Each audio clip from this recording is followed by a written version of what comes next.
Hi, my name's Maggie Morrissey and I'm just going to go through a whistle-stop quick tour of the WRAP Wellness Recovery Action Plan. We'll start off with the key concepts. And first, the 5 key concepts, the first one of that is hope. Hope is where you can hope to stay well and get well for longer periods. You can work towards and meet your goals. Now this to me is a very important one. We all need hope, and we all have hopes in our future and in being able to stay well for longer and do in life what we really want to do. You can work towards your goals in this, as I said, to be able to live a fulfilled life. Now the next one is personal responsibility. As they say, you are the expert on yourself, and that is so true. You need to be able to know what you want in life and to take personal responsibility in getting there. And if that means just in staying well, then that's fine. But if it also means in that you want to be able to do something different in your life to what you're doing now, then take personal responsibility for it. You also want to take personal responsibility for maybe your medications and your health in future life. So your own wellness and your life is up to you, and that is so true. Other people can tell you what to do to be able to get well, but you know yourself that you have to take personal responsibility, otherwise you're not going to get there. Now, the next one of the key concepts is education. Learn what you can do for yourself so that you can make good decisions about your treatment plan, your career, or your relationships, in fact, all aspects of your life. You can educate yourself in different ways. Some of them will be going to a workshop to be able to learn things like how food and mood are interlinked, or able to deal with anxiety, or even in learning a new skill in life. You go to support groups. Support groups are very helpful. When I did my WRAP back in 2013, we started a South to Prairie WRAP peer support group, and it is so vital to my life that I go to this every fortnight, and we just chat to people, and we know then we can talk to people that understand us and empathise with us, and that will help us to be able to educate ourselves in what we need. And contacting mental health organisations. This can be through a website or your local mental health centre or things like that, to be able to find different things that you can do that will educate you into keeping well and staying well. Now the next key concept is self-advocacy. This is a very important one as well. They're all very important, but to me, to believe in yourself and in the Personal Bill of Rights. I mean, just looking through the Personal Bill of Rights sometimes will make you realise, oh, hang on a minute. Yeah, this is really important to me, and I need to keep this in mind all the time. Set personal goals and work towards meeting them. So you can actually say to your health provider, if you want, or to your employment or anywhere like that, that no, this is what I want, this is what I need, this is what I don't want, and this is what I don't need. You can get the facts so that you can advocate for yourself. Make sure you have all the facts before you go into anything, so that you can self-advocate for yourself and make yourself feel stronger in the ability to be able to talk for yourself. Also, self-advocacy that you may need somebody else to come in with you if you're not feeling that great, that you can actually say to your doctor or your workplace or any situation, no, sorry, I need this person to come in with me because I need to be able to make sure that all of the information is being understood. Maybe not by me at the time if I'm not feeling too well, but afterwards I can speak to the other person that I've brought in with me to be able to understand later. And gathering support. You need support in all aspects of your life, but definitely in self-advocacy, to have that support structure behind you to be able to say, yes, I can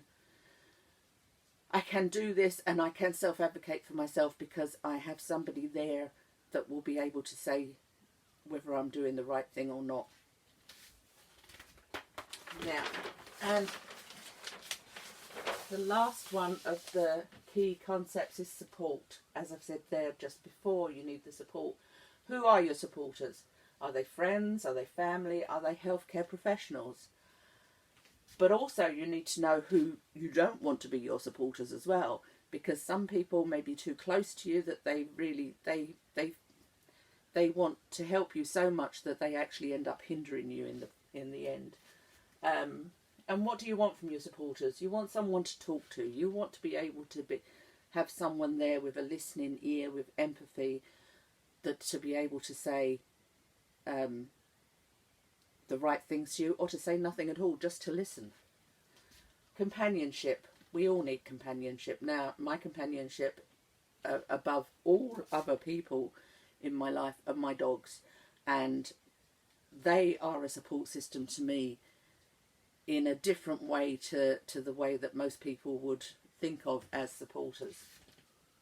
As I said before, someone to empathise with you.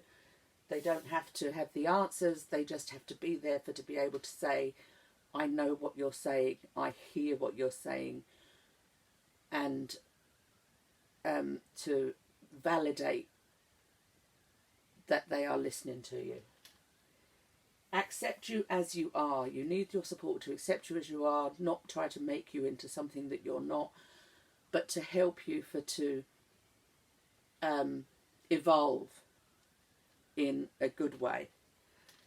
Someone to advocate for you, as in the self-advocacy, you can advocate for yourself, but you also at some time need somebody to advocate for you if you're not well enough to advocate for yourself. Make decisions when you can't make them for yourself. That will be the advocacy as well, but you know, sometimes, and that we'll be talking about later in the crisis plan, that sometimes you're not able to do these things, so you need somebody else to do it for you. Now, they're the 5 key concepts, and now we go to the recovery concepts. Wellness toolbox. Your wellness toolbox is something that it could be physical or it could be just in your head. It's things, a list of things that you know will keep you well. So if you have them written down, it's great, it's perfect. But if you want to keep a little box of something so that you can open the box when you're not feeling well and look at different things and say, oh yeah, that really keeps me well. Like in my toolbox would be my paint box, because I love painting. It could be the leads to take the dogs for a walk and different things like that. As I say here, examples are walking the dog, painting, yoga. Make sure that you've got time and medication meditation, I should say. Yoga and meditation are great things that will be able to bring you down when you're feeling anxious, that you can just breathe. Spending time in the garden. I love spending time in the garden. I love nature, and that gives me good feeling, a feel-good feeling. And talking to friends or family. It could be both, or it could be one or the other. It doesn't have to be, and it could be anything. Anything could go into your wellness toolbox. After that is your daily maintenance plan. These are things that you need to do every day or every week or every month to be able to keep you healthy. They're reminders to be able to say, like on a daily basis, take your medication, shower, regular meals, You might be missing meals when you're not feeling too great, and that doesn't help matters. So washing up the dishes, I know that if I haven't done the washing up for a few days, that it looks as though I'm going a bit on the not looking after myself, so I need to check back on that. And getting more sleep. Maybe you can't sleep during the night, so don't beat yourself up. Take 15 minutes in the middle of the day just to rest your eyes and see, and see what will help you to get sleep as well. On a weekly plan, it would be cleaning the house, which I hate doing, but has to be done. Support groups, as I said before, my rap support group is something that I will not miss because it's great, and it gets you talking about your situation to people who can empathise with you. And meeting friends. Just meet up for a coffee. Make that phone call. Just to be able to keep in contact with people. And on a monthly basis, doctor's appointments, make sure you keep them up. Planning for a holiday. Oh, that could be so good. You might not be going on holiday for a couple of years, but just planning that holiday, writing things down and whatever. Making contacts, re-education or employment. You might need to do that. You might need to look and see, what's out there that I can keep myself in life, if you like. And different things like that. You put them on your daily maintenance plan and keep looking at them regularly to make sure that you're doing all these things. We next go on to triggers. Triggers are external forces. They're things you can't do anything about, in that they will be there. So what you have to do is to be able to make an action plan in regard to if these things come up. It could be an anniversary or a loss. So in that case, talk to a supporter. You need to be able to talk through when you're feeling sad about something, or if you're feeling anxious about something. Work stress. Work stress can be a killer if you don't have somebody to talk to. So talk to your employer or a vocational consultant. And of course, family friction. Family friction can be a big thing. And your family sometimes may not even know that it's a friction there. But so what you can do is again, go to somebody, go to a supporter to talk to them. But also go to your wellness toolbox. And of course, make sure you do everything on your daily maintenance plan. So that's your triggers. Then we go on to early warning signs. Now, where the triggers are external, the early warning signs are internal. So it's how you're feeling, what you're doing, things that with me, it could be no motivation. You love painting, but you can't be bothered to do any painting. So, that's an early warning sign for me. Irritability, isolation. You don't want to go to any of your meetings or any of your clubs or anything like this. Not doing things on your daily maintenance list. That's an early warning sign as well, so keep that in mind. And anxious for no reason whatsoever.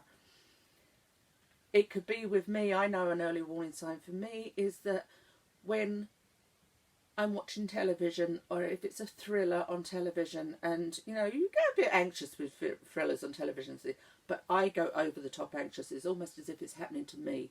So then I know that's an early warning sign. So what do? You spend at least 1 hour a day doing an activity that you enjoy.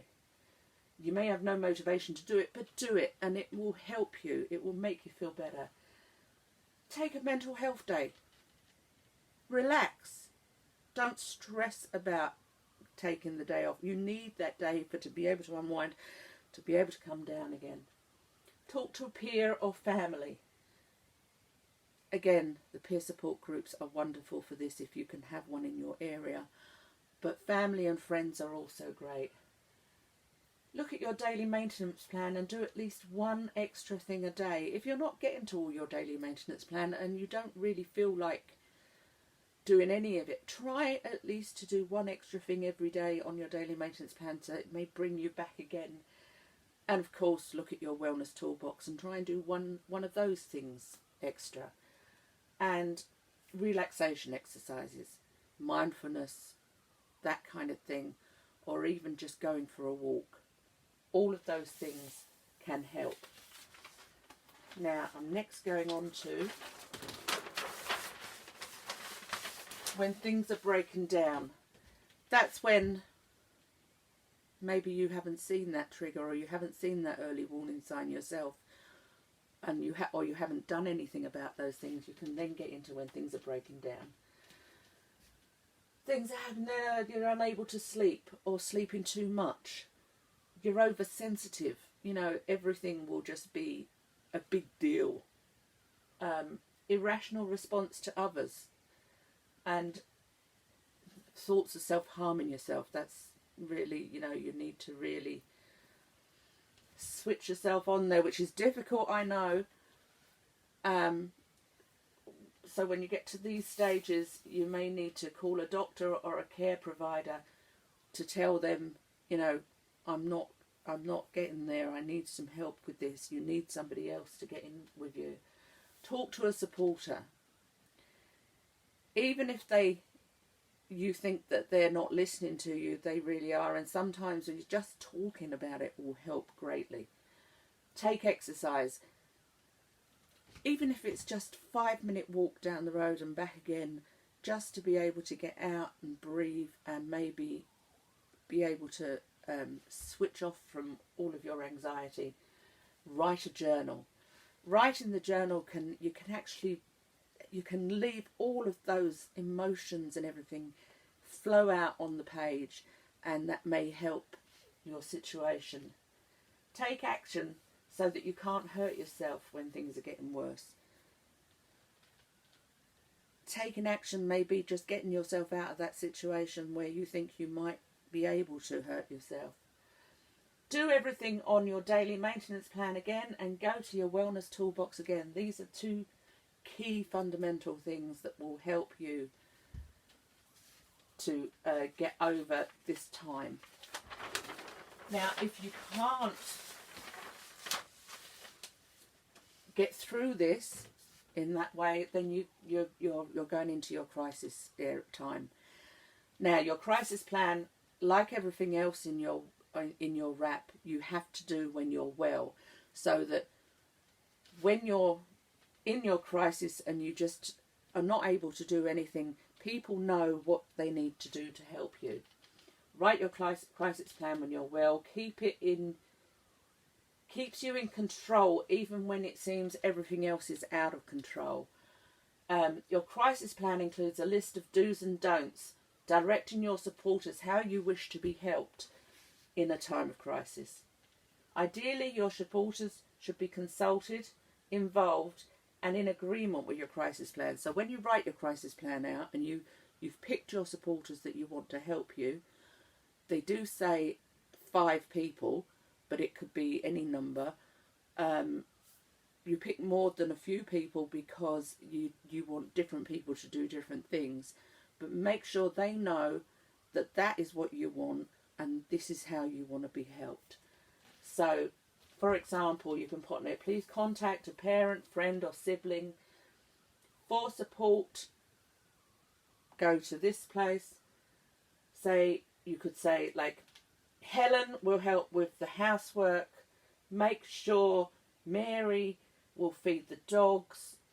Can Elizabeth contact my employer? And also have in your crisis plan all your medication, your treatment plans, but the medication you don't want and the treatment plans you don't want, and telephone numbers, important telephone numbers, so they know where to go for these things.